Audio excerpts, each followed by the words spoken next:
আজকে আমি চলে গিয়েছিলাম ঢাকা ভার্সিটির হাকিম চত্বরে। আর এর আগেও কিন্তু আমি এখানে একটা ভিডিও করেছিলাম।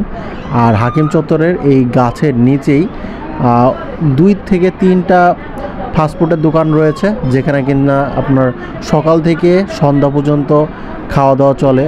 টুকিটাকি ফাস্টফুড আইটেম তো চলেই, আর সাথে চাও খুব পরিমাণে চলে। এখানে যারা স্টুডেন্ট আছে বা দর্শনার্থী আছে, মোটামুটি সবাই এখানের চা তারপর ফাস্টফুড আইটেমের ফ্যান আর কি বলা চলে। তো আমিও আজকে চলে গিয়েছিলাম দুপুরের দিকে।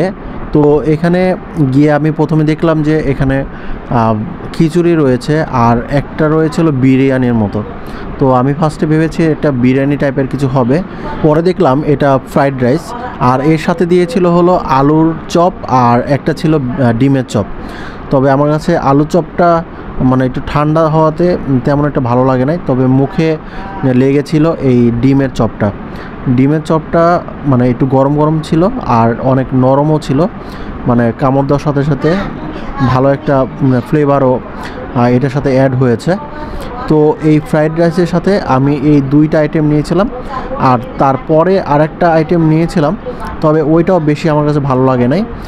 আর প্রাইসের কথা যদি বলি, প্রাইসটা ঢাকা ভার্সিটি এরিয়াতে আমি দেখেছি প্রায় সব জিনিসেরই প্রাইসটা খুবই কম ফাস্টফুড আইটেমের মধ্যে।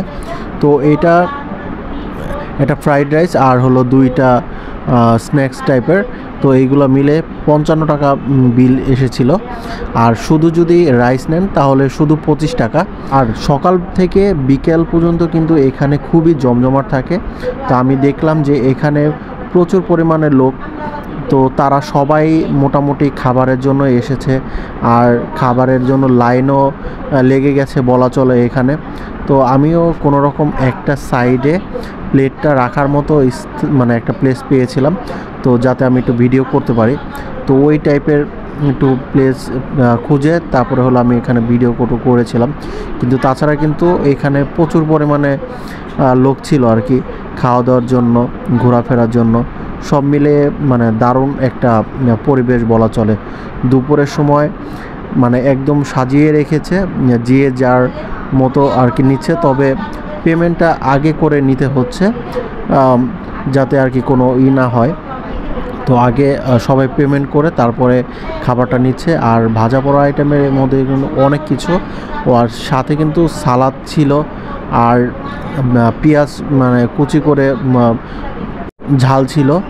তো এই ছিল আজকের দুপুরের একটা লাঞ্চ বলা চলে এইটার ভিডিও। তো কেমন লাগলো সবাই জানাতে পারেন, আর ভিডিও ভালো লাগলে অবশ্যই সাবস্ক্রাইব করতে পারেন। ধন্যবাদ।